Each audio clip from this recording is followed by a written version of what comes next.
TSUBASA. The biggest crime of this AC is that it's exceedingly basic and boring, despite being quite effective. The lightweight Firmezza frame offers near 9k AP and an underwhelming stability. Coupled with the Gridwalker booster specializing in upwards thrust, it's a quite mobile machine, almost as nimble as Steel Haze. The upwards thrust on the booster is more useful than I thought, as it does make avoiding some attacks a breeze. The generator is the Yaba, with alright specs, and the expansion is pulse protection, which is a very bad choice. You're forsaking your speed with this, so pulse armor would have been a much better choice, if you're going for survivability. The final internal is the same mid-range FCS that almost all RLF assemblies are using. It's not what I would have picked, given the weaponry, which we'll get to shortly. The Rensetsu returns, as does the Etsujin and the basic bitch 4-cell missile launcher. These weapons are all quite effective, versatile and hard to avoid. In fact, the better FCS and firearm spec on this AC confirm my suspicions that the burst machine gun is actually a decent weapon, because the Rubiconian preset does everything to not hit the target. The final punish weapon is the Little Gem Bazooka. It lives up to its name, as it's lightweight and weak as all fuck. The stagger damage is not that terrible compared to linear rifles or the like, but only a fraction of even some basic melee weapons. The blast radius only exists in principle, as I don't think I've ever seen this shell hit more than one enemy at once. Playing this AC is very easy and very boring. You just spam the 3 main weapons, which deals a lot of damage and stagger in unison, and then swap for Bazooka Punish. Or don't, cause if you keep up that spam, you'll deal a similar amount of damage. I don't have much to say about this AC. It's good, but painfully boring. The mobility is appreciated, but my fingers are about to fall off from all that constant spamming. CIRCUS. Well, here's another preset I feel quite conflicted about. Another RAD special of brash explosive firepower. The two handheld weapons are the Iridium grenade launcher with good power, and the unimpressive Little Gem Bazooka, presumably as a backup.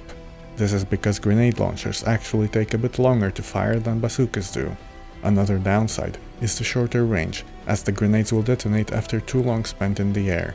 The Delivery Boy and 12-cell vertical missile launcher return, as impractical as ever.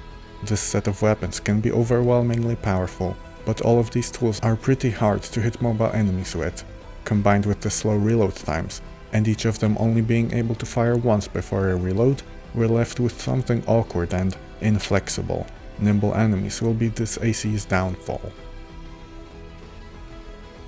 Furthermore, none of these stand out as being a particularly good punish tool. In fact, the kick is your best option, and it's a really good one. I was surprised at how nasty the damage on the kick was. It just requires you to get used to the awkward animation.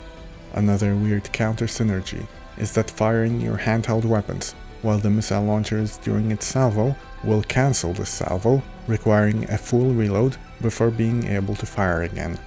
Also, despite tank ACs not requiring to assume stance while firing heavy weapons, there are still limitations. For example, you cannot fire the weapons in both your hands at once, which is a shame. The frame is this mismatched heavyweight set with the lightest tank treads, synergizing with the handheld weapons. However, I'm not sure why we couldn't have picked an arm piece with better firearm spec. The FCS is specialized for missile lock correction time, which helps with the Delivery Boy especially, but doesn't help with the grenade launcher and bazooka. The generator is the Hokushi, which has underwhelming specs, but that's not a big deal on a tank. No expansion on this one, for some reason, which is a detriment. I feel like assault armor would help a lot with the damage output, especially for foes that are hard to pin down. Without it, we're left with the kick as the most reliable punish option, which is impressive, but not very practical. Tanks have a problem with kicking, in that the tracks don't have to be facing the same way that the rest of the AC is. As a result, before you can assault boost, the tracks have to take the time to spin the right way around again before you start moving. This is awkward and makes kicking unreliable. The result of all this is a preset that will sometimes demolish anything in its path with ease, and sometimes struggle to hit anything at all. The unreliability, awkwardness and lack of vertical mobility make this a hard sell for me. Entangle. I'll be completely upfront with my bias for this preset. It's probably the most fun I've had while making this series. Usually it takes me at least a few sessions to complete the entire game with a preset, more if it's a particularly boring or challenging one. But when using Entangle, I was glued to the screen and beat the game in just 2 days. And you know what? I can't even really explain why. On the outside, it seems like a very average biped wearing the same arquebus set that CIRCUS has, except for the decent Mind Alpha legs. All the other internals also do their best at being unremarkable in most ways. So, is there anything remarkable about this AC? The arsenal is super fun and satisfying to use. Javelin Alpha, my beloved. Javelin Beta, mwah. Exquisite. Triple cell plasma missiles, coolio. The final weapon is the superior pulse gun. This is a class of arms populated only by 2 individuals, and they are quite unique. They're energy firearms, inaccurately spewing out bubbles at a rapid rate, and with a short range. They deal good damage and not much impact, but their interference specs make them special. They're designed to counter pulse defenses, which includes pulse armor expansions used by other ACs, along with the protections of bosses like Air and Balteus, dealing exceptional damage against these obstacles. These bosses also suffer from ACS overload when the shield is broken. This isn't all though. I haven't really played much with pulse guns, except for S-ranking Balteus missions, so I didn't know about this final effect. These weapons also counter all kinds of shield units worn by ACs. Hitting an enemy with their shield up, using the pulse guns, will build up a lot of impact. And when that impact bar fills up, not only do they get staggered, but also the shield goes into cooldown. Until I played with this preset, I did not know this mechanic existed, and I think that's part of the reason I couldn't set it down. I wanted to keep playing with this new toy in a game I thought I knew everything about.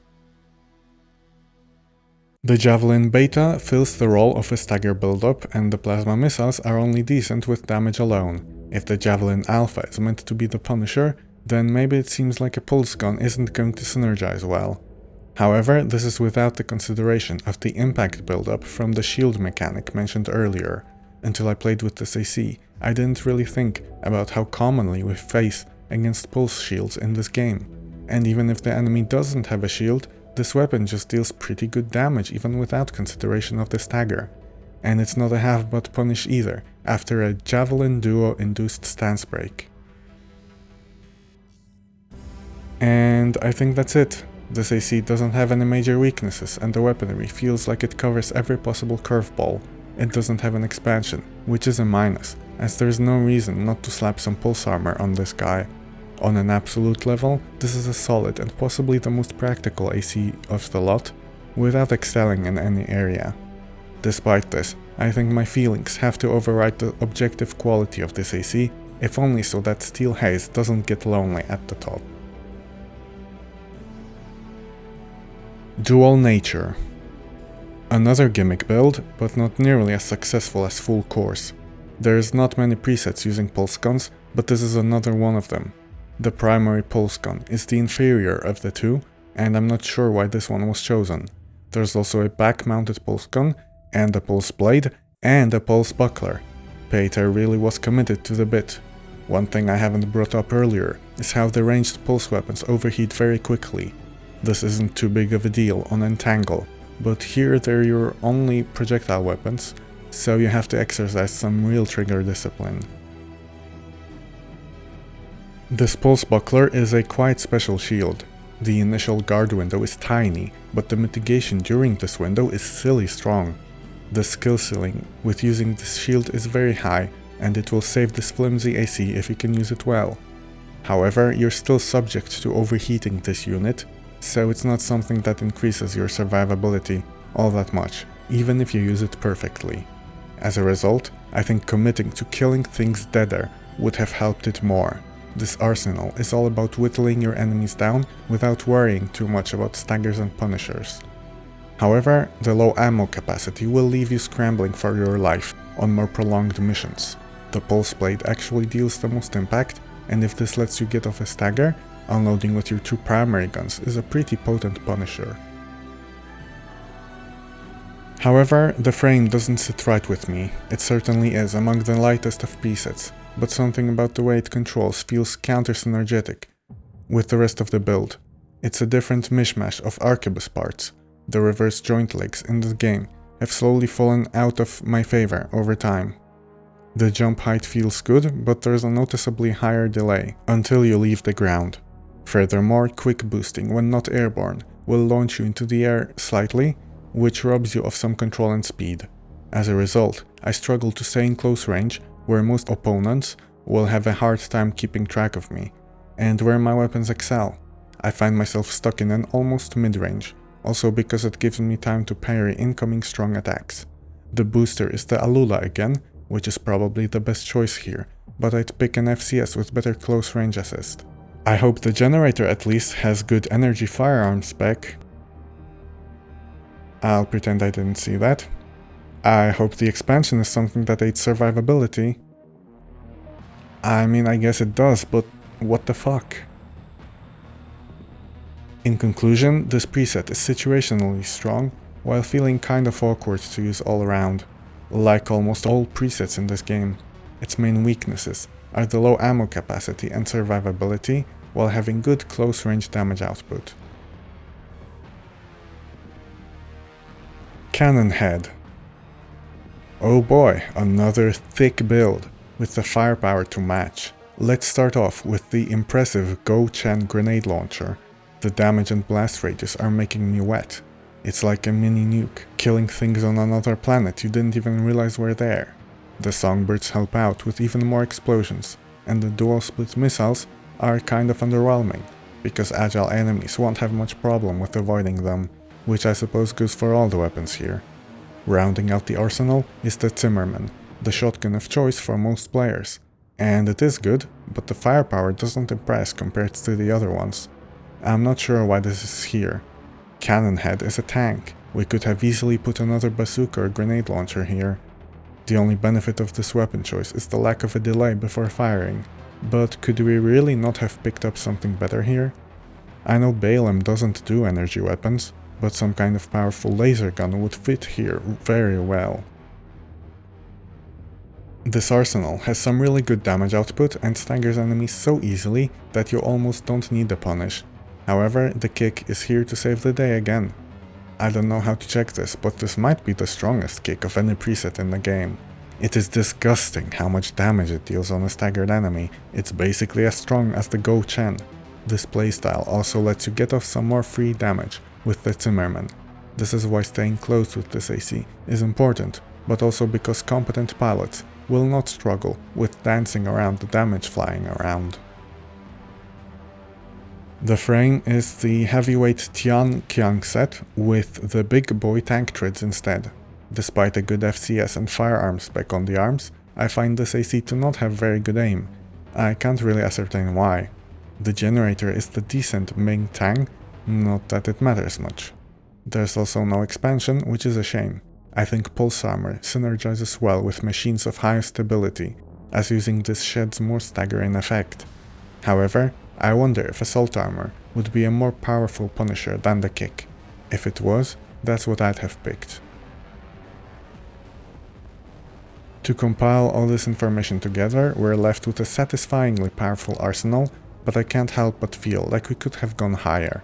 I also find the weaponry of Umber Ox to be more consistent at outputting damage, while also being more versatile and easier to use, and not requiring you to stay as close. This preset won't disappoint, but it also could have been so much more.